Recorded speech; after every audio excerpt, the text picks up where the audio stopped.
પટેલ કેળવણી મંડળનું છેલ્લા 3-4 મહિના થયા ટ્રસ્ટીશ્રી અને વાલી વિશેના જે વિવાદનો પ્રશ્ન હતો એ અનુસંધાને ધારાસભ્ય તરીકે ચૂંટાણા પછી એક નિયમ લીધો હતો કે સમાજની કોઈ પણ સંસ્થાની અંદર ઇન્વોલ્વમેન્ટ ન થવું, સમાજને જ્યાં જરૂરિયાત હોય ત્યાં સમાજને ઉપયોગ થવો. અને આ જે બનાવ બન્યો ત્યારે બનાવના દિવસે પોલીસ તંત્રને જાણ કરી અને એક વિષય જે હતો એ વિષય પૂર્ણ કરી દેવામાં આવ્યો હતો. બીજે દિવસે સંસ્થાના મેનેજિંગ ટ્રસ્ટી કાંતિભાઈએ વાલીઓને બોલાવી અમને એમની સાથે ગેરવર્તન અને જે ગાળોવાળો વ્યવહાર કર્યો એનાથી આ વિવાદ ઊભો થયો. એ બોલાવ્યા ન હોત તો વિવાદનો પ્રશ્ન પણ નહોતો, કારણ કે પ્રશ્ન પતી ગયો હતો. અને એ પછી પણ ઇન્વોલ્વમેન્ટ નહોતું. પછી સમાજના અમુક આગેવાનો, પૂર્વ ધારાસભ્યશ્રીઓ અને અમુક લોકો એમની સાથે બેસી અને એમની વાલીઓ સાથે બેઠક થઈ અને વાલીની મીટિંગ બોલાવવાનો નિર્ણય કર્યો. એ સમય વહી ગયા પછી પણ ન બોલાવી મીટિંગ. પછી વાલીઓ દ્વારા આંદોલન કરવામાં આવ્યું. દીકરીઓની પરીક્ષા હાલતી હતી, સામે આંદોલન થાય, દીકરીઓને ટેન્શન થાય. એટલે મંદિરના પ્રમુખ, કાઠીલા મંદિરના પ્રમુખ નિલેશભાઈ દ્વારા સમજાવી આ લોકોને અને ફરીથી આંદોલન સમેટવાનું કર્યું હતું અને ફરીથી પ્રયત્ન કર્યા. પછી આ સંસ્થા એ અમારા વેલજી બાપા હોય, મોહનભાઈ હોય, હીરજી બાપા હોય, એવા વડીલોએ ગામડાના ખેડૂતોની બનાવેલી આ સંસ્થા છે. આ સમાજની સંસ્થા છે. એટલે એમની અંદર આ સંસ્થાની પ્રેરણા લઈ અને મને કેટલાય બીજા સમાજના વડીલોના ફોન આવ્યા કે સંજયભાઈ, તમારી સંસ્થાની પ્રેરણા લઈને અમે અમારી શૈક્ષણિક સંસ્થાઓ સમાજની બનાવી છે. તમારી સંસ્થાની અંદર આવું ચાલે અમને ન ગમે અને આનાથી નુકસાન થશે, તમારું ઇન્વોલ્વમેન્ટ થવું જોઈએ. એટલે મેં તમામ ટ્રસ્ટીઓને ફોન કર્યા કે આપ બધા ભેગા બેસી અને નિર્ણય કરો. મારે આની અંદર આવવું પડે, યોગ્ય નથી થતું અને યોગ્ય લાગતું નથી. અને તમે બધા મારા વડીલો છો, મારા પિતા તુલ્ય છો, છતાં પણ એ લોકોએ કોઈ નિર્ણય ન કર્યો. પછી જે રીતે જોહકોમી આલી એની અંદરથી પ્રમુખશ્રી, ઉપપ્રમુખશ્રી એને રાજીનામા આપી દીધા. એમની જીદ એમને છોડી નહીં. ફરીથી આજે બેઠા અમે આવ્યા બધા લોકો. આજે જુનાગઢ જિલ્લાના તમામ જ્ઞાતિના આગેવાનો, જુનાગઢની તમામ કડવા પટેલ સમાજની સંસ્થાના આગેવાનો અને તમામ રાજકીય લોકો આજે અહીંયા આવ્યા હતા. અને એમને કીધું કે ભાઈ, કદાચ કોઈ પ્રત્યે નારાજગી હોય, કોઈ પ્રત્યે ન ગમતું હોય તો અમારી માતૃ સંસ્થા ઊંઝા છે, અમારી માતૃ સંસ્થા સિદ્ધસર છે.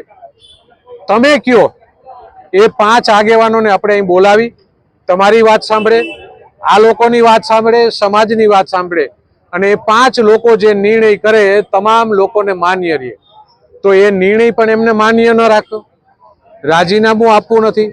છતાં પણ આ લોકોને સમજાવીને કીધું કે ભાઈ એક કાલે મીટિંગ કરી. તો કાલે 4 વાગે મીટિંગ છે પટેલ કેળવણી મંડળની અંદર. એમની સાથે જિલ્લાના તમામ આગેવાનો, રાજકીય આગેવાનો અને આ બધા લોકો બેસી અને એમની અંદર નિર્ણય કરીશું.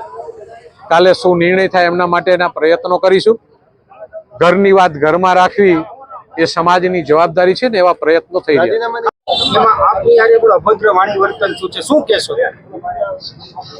તમે મેં 2 દિવસ પહેલા મને ઓડિયો આવ્યો. પહેલા તો મારે દુઃખ સાથે કહેવું પડે કે આ સમાજના વ્યક્તિઓની મિસઅન્ડરસ્ટેન્ડિંગ કે મતભેદ છે, એમની લડાઈ છે. એમના કંઈક ને કંઈક ઈગો હોય, અહમ હોય, કંઈ ભૂલ છે, એમની લડાઈ છે. એમની અંદર દલિત સમાજને લઈ આવવાની કોઈ જરૂરિયાત હતી નહીં. દલિત સમાજ વિશે વાત કરી, દલિત સમાજને અભદ્ર વાત કરી અને એનું અપમાન કર્યું છે.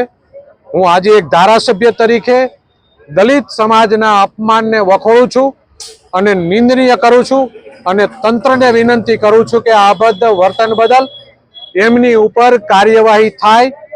કારણ કે અત્યારે દેશના પ્રધાનમંત્રી આદરણીય નરેન્દ્રભાઈ વસુદેવ કુટુંબકમની વાત કરે છે. વિશ્વ એક પરિવાર છે, કોઈ જાતિ, ધર્મ, કોઈ સમાજ નહીં. દરેક વ્યક્તિ મનુષ્ય માત્ર એક છે. ત્યારે વ્યક્તિગત લડાઈની અંદર કોઈ દલિત સમાજને અભદ્ર કહેવું, વાત કરવી એ બહુ દુઃખની વાત છે. અને સમાજના આગેવાન તરીકે આવી વાત કરે તો બહુ જ દુઃખની વાત છે. અને બીજી વાત ગાળોની. ગાળો સમાજની અંદર તમામ બાળકોને કે બધાને આવડતી હોય છે. કોઈને ગાળ ન આવડતી હોય એવું બને નહીં. પણ આપણે બધા જોઈએ છીએ કે ગાળો રોડ ઉપર કે જાહેરમાં કોણ બોલે? જી હલકી કક્ષાના ક્રિમિનલ માણસો હોય કે જેની વિચારધારા કોઈ ન હોય, જેની અંદર કોઈ સંસ્કાર જેવી ચીજ ન હોય, એ લોકો ગાળો બોલતા હોય છે. અને એનું દુઃખ ન હોય આપને, કારણ કે એના સંસ્કાર છે. આપણે રોડ ઉપર કોઈ ગાંડો ગાળો બોલતો હોય કે આપણે ખીજાય તો આપણે ન બોલી, એટલા માટે કે એનામાં ને આપણામાં ફરક નથી. એટલે એના સંસ્કાર હતા, એમના પરિવારના સંસ્કાર હશે, એ એમને દેખાડ્યા છે. એટલે એ વાત બહુ દુઃખની વાત છે. અને આવી રીતે વર્તન કરી અને એને ગાળોનો વિષય તો એટલા માટે છે, મારે તમને કેવું છે, કારણ કે કોઈ પણ લડાઈની અંદર વ્યક્તિગત લડાઈ કોઈ દિવસ ન હોવી જોઈએ. કોઈ પણ વ્યક્તિ માટે, કોઈ પણ, હું હોય કે બીજો. દારૂ પીને શું બોલે છે એ મારે શું કામ કેવું જોઈએ? જુગાર રમે છે એ મારે શું કામ કેવું જોઈએ? કેટલા લોકોને વ્યાજે પૈસા આપીને કેટલાના ઘર લૂંટી લીધા છે, કેટલાના સિંદૂર ઉજાડી નાખ્યા છે, એ આપણો વિષય નથી. એ આપણે ન કહેવું જોઈએ. એ એના કર્મ ભોગવવાના છે, એ ભોગવશે અને એ કર્મ બહાર આવશે. અને પાપનો ઘડો ભરાય ત્યારે સમય આવે ત્યારે લોકોને આવા જ વર્તનો થતા હોય છે. એટલે આવું થાય છે. રાજીનામું આપવાની ના પડી. એટલે હવે વાલીઓનું વશ થશે. મારે તો એક સમાજના ધારાસભ્ય તરીકે સંસ્થાનું ખરાબ ન થાય એમના માટે બંને બાજુથી મધ્યસ્થતા થાય. મેં તો વાલીઓને કાંતિભાઈ તરફથી પણ માફી માંગી કે ભાઈ હું કાંતિભાઈ તરફથી માફી માંગુ છું. એ ન માગતા હોય તો એવું કીધું કે ભાઈ નહીં, માફી તો જેને ભૂલ કરી છે એ માગે. એટલે એ વિષયમાં કાલે ચર્ચા કરશું, પછી વાલીઓ જે નિર્ણય કરે એ સન્માન્ય રહેશે.